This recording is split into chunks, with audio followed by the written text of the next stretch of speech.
Kilometro mula sa bahay ni Popoy sa tenement housing, isang 18 taong gulang na babae nagpakamatay rin noong Nobyembre 2008. Uminom si Jenny ng isang nakalalasong kemikal. Hindi sumasagot sa akin. Tapos sumakit ako doon sa kasi double dick yun. Pag-akit ko sa kanya, kita ko siya, wala na. Pero inano ko pa rin yun.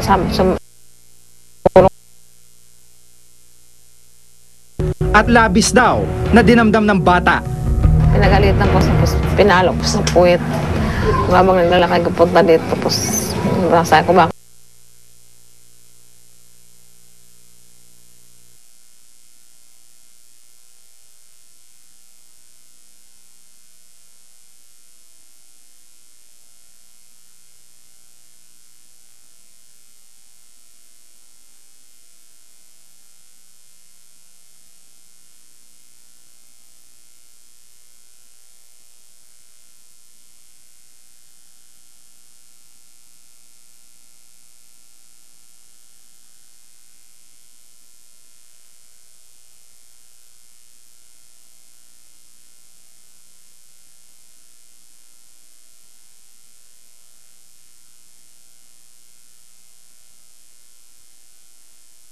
Ang pag-inom. The greatest challenge would be increasing awareness about yung mga hazardous substances, lalo na sa bahay. The reason why it's called to decrease the number of accidental poisonings. Ito ang minsan ang sinubukan ng ngayon 18 taong gulang na si Tina. 2 taon na rin na nakakaraan. 2 times ko ng suicide yun. Tapos, hindi masyadong malalim. Hindi naman ako napuruhan. Tapos, nung time na nagkaayaan kami, uminom kami ng mga barkada ko sa ibang lugar. Tapos, patong-patong problema.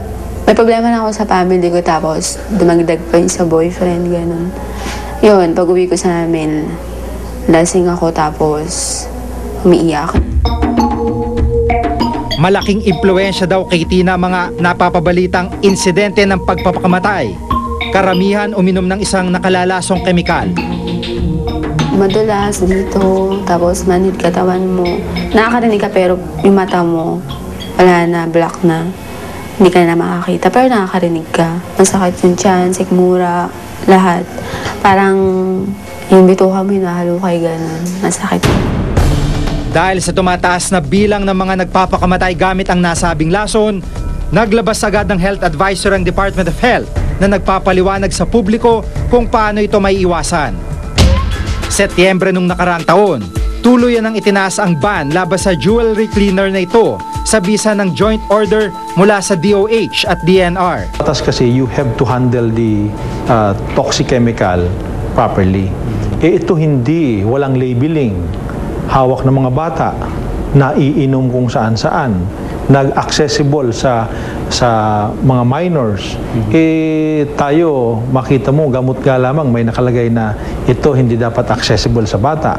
Maski medicine cabinet natin, mayroong markang ganon. So, ito hindi, nakukuha mo kahit saan-saan. Sa aming paglilibot, lantaran pa rin ang benta ng nakalalasong kemikal. Sa mga tiyangge at bangketa, tingi-tinging binebenta mga ito na parang normal na produkto.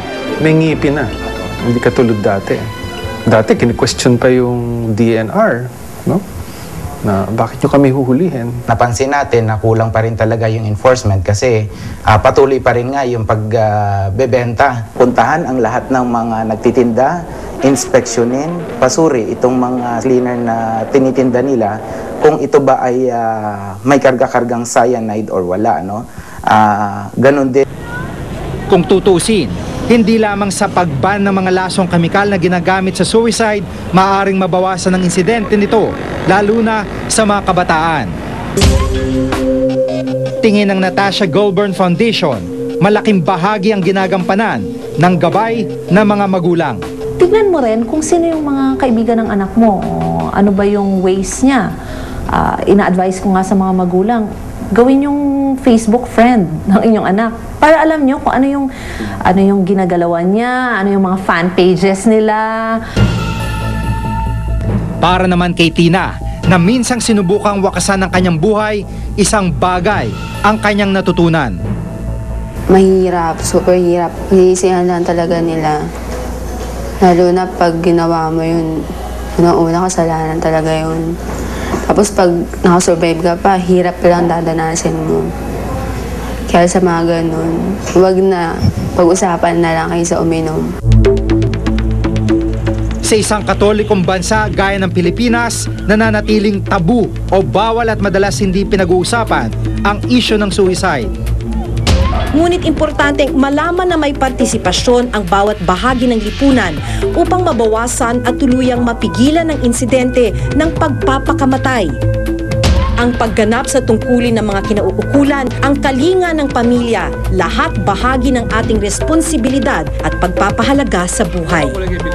Ako si Maki Pulido. Ako naman si Jiga Manikad at ito ang nakatala sa aming Reporter's Notebook.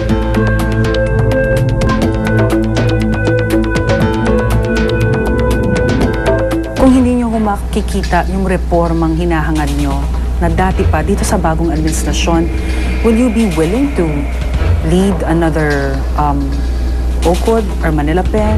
I am in this position right now as an elected senator who can freely serve, and alay namin itong administration nito.